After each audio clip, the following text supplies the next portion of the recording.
Petite news Formule E. Buemi rejoint Envision pour la saison 2023 de Formule E. Ils sont toujours en train d'écrire 2022-2023 alors que les saisons ne sont plus à cheval depuis un bail. En Formule E, je trouve c'est un peu con, mais bon, c'est pas grave. Donc il va rejoindre Nick Cassidy, lui qui était chez Idams pendant... depuis le début en fait, parce que c'était Renault Idams au début, après c'était Nissan Idams.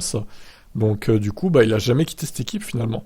Buemi n'a pas remporté de course dans la catégorie tout électrique depuis les prix de New York 2019, se classant 21e et 15e lors des 2 dernières saisons. Ouais, il est sur une phase quand même assez descendante, hein. Buemi là, c'est pas terrible. Hein. Il va désormais rejoindre Nick Cassidy au sein de l'équipe Envision, qui adopte les groupes autopropulseurs Jaguar pour la Gen 3.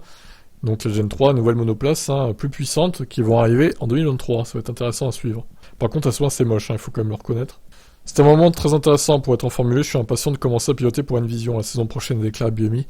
J'ai toujours eu un énorme respect pour l'équipe, et je crois qu'ils ont fait un excellent travail en maximisant les résultats au fil des ans. La nouvelle Gen 3 est extrêmement importante pour la discipline et représente un nouveau défi, avec une voiture plus rapide, plus légère et plus puissante. Mon objectif est de me battre à l'avant. Je suis impatient de commencer les essais et de me préparer avant la première course au Mexico.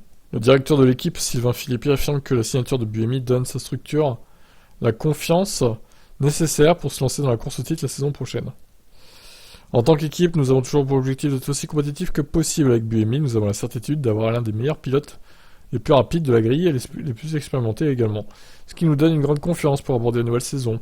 Nous pensons qu'avec Nick Cassidy, nous avons 2 pilotes qui peuvent nous aider à nous battre en tête de grille et nous battre pour les titres de champion par équipe et pilote la saison prochaine. Ok. Eh ben on verra ça. Hein. Alors, ça commence quand ce truc-là, la Formule 1 là? En janvier, je crois, hein, il me semble. Ah, il n'y a pas le calendrier 2023, mais c'est infernal. Alors oui, j'ai trouvé sur un autre site, du coup. 14 janvier, le Mexique. Écoutez, en plein hiver, on va voir ce que ça donne. Hein.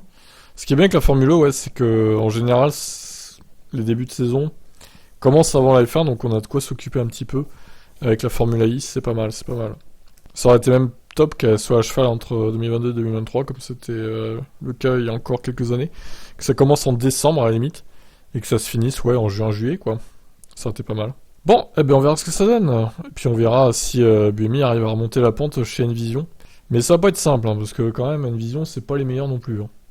C'est une écurie de midfield, on va dire, quoi. Bon allez, on verra si ça change l'année prochaine. Ciao.